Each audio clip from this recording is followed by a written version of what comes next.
Look at this, everybody. This is absolutely incredible. This is real. It's real life. This is the sunrise. It's insane. Anyway, guys, I wanted to come to you today and talk to you about how to keep a gratitude journal. Now, when I go outside in the morning, the sunrises are different every morning, and it's something beautiful, right? It's beautiful to witness. And in Canada, the sunrises can be incredible, as you can see. It's amazing. It's something to be grateful for. And when you express what you're grateful for every day, you feel more joy. You're happier. You appreciate God's blessings, all the things that He's created.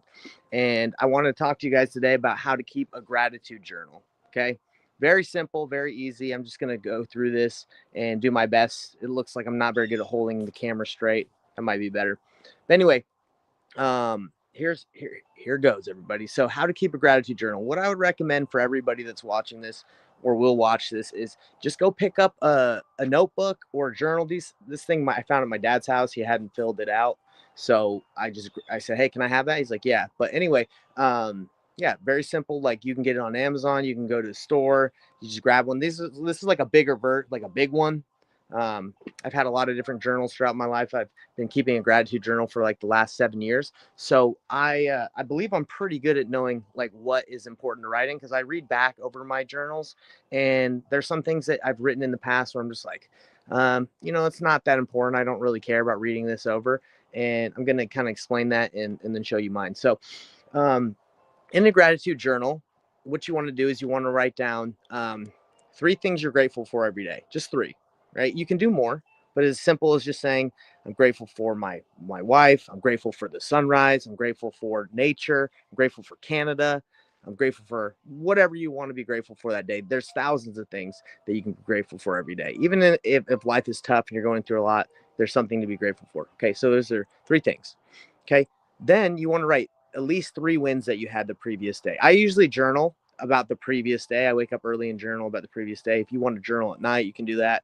But I usually write down 3 wins I had the previous day. Okay, so the 3 wins that I had, they pretty much, it can be anything like my wife made an amazing meal. That's a win. Or, hey, I just painted my new shop over here and it looks absolutely incredible. That's a win. Another win would be, let me show you this. This is a win that I had. So I am painting my shop, and there was this giant old furnace in there, electric furnace that was heating up the place, and it broke. So it was connected to the wall and had a bunch of wires, and I didn't know um, how to take it down, because there was a lot of electrical, like giant electrical cords, and I didn't want to blow myself up. So the painter, he just took it down for me. I didn't even ask him, and he was like, yeah, I'll take it down for you. So that's a win. I didn't have to worry about that. So that's a blessing. So the reason why you want to write down your wins, everybody, is because if you've ever read the book Psycho Cybernetics, it talks about, like, if you put yourself in a winning state all the time, you're gonna feel like a winner. Even when things are tough, even when things are bad, you're gonna feel like a winner. So I just want to show you that. So it's very important to remember the wins that you're having. Remember that you're blessed. So that's 3 things you're grateful for, 3 wins that you've had, and then 3 things that you're grateful that will happen. Will happen. So what's the purpose of writing things that have not happened but you're grateful for that will happen? Is you're manifesting it. You're saying you're grateful that things, you believe that they'll come to pass. So, for example, I live in Canada now, and I know a lot of people are like, "Why do you want to live in Canada?" I, I, I well, I've always wanted to live in the country, and I've always like countryside, where it's open and open fields. And my wife is actually from this area, so I wanted to live closer to her family, so my baby could be raised by her mom and that family. And look at it, isn't that amazing? It's incredible. So that's why I wanted to come out here. So I manifested that before it even happened. I said, I'm grateful that will happen. So that's something that, and I believe if you do that, you can make it happen. All right. So it's 3 things you're grateful that will happen. I actually write down a couple things I'm grateful for my wife every day, so I can remember how amazing she is. She's over there. And in the back of my journal, I just started doing this recently. Let me see if I can show you guys. I write down my small plates, which you can just, what that means is spiritual things that have happened to you in your life every day. You seeing God's hand in your life. So in the very front of the journal, sorry guys, I'm like holding this. I don't have like a selfie stick or something to put this on. So I write down the things I'm grateful for.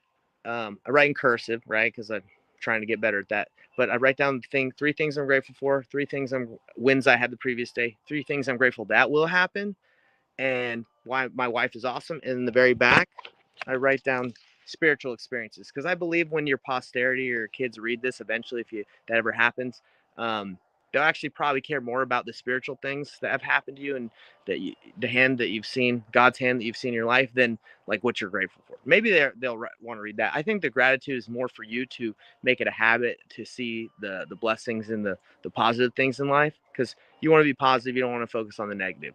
So that's what I want to share with everybody. This is how to keep a gratitude journal. Just go grab one, $10, $5, whatever. Go find one for free in someone's house that doesn't want to journal anymore, or invite them to journal, and then keep it. Keep those things. I promise it will transform your mindset to always be winning. You're always going to be thinking, hey, I'm so blessed. Because, guys, trials happen to everybody. And that's when you can focus on the blessings that God gives you, you're going to be in a winning state. You're going to be in a winning mindset, even if things get tough. Because trials are for our good sometimes. Sometimes we go through hard things so we can be better, so we can be perfected. And just like like a piece of coal has to go through a lot of pressure in order to become a diamond. It's the same thing with us in this life. We got to go through a lot of ups and downs, opposition, and all things, so we can come out stronger.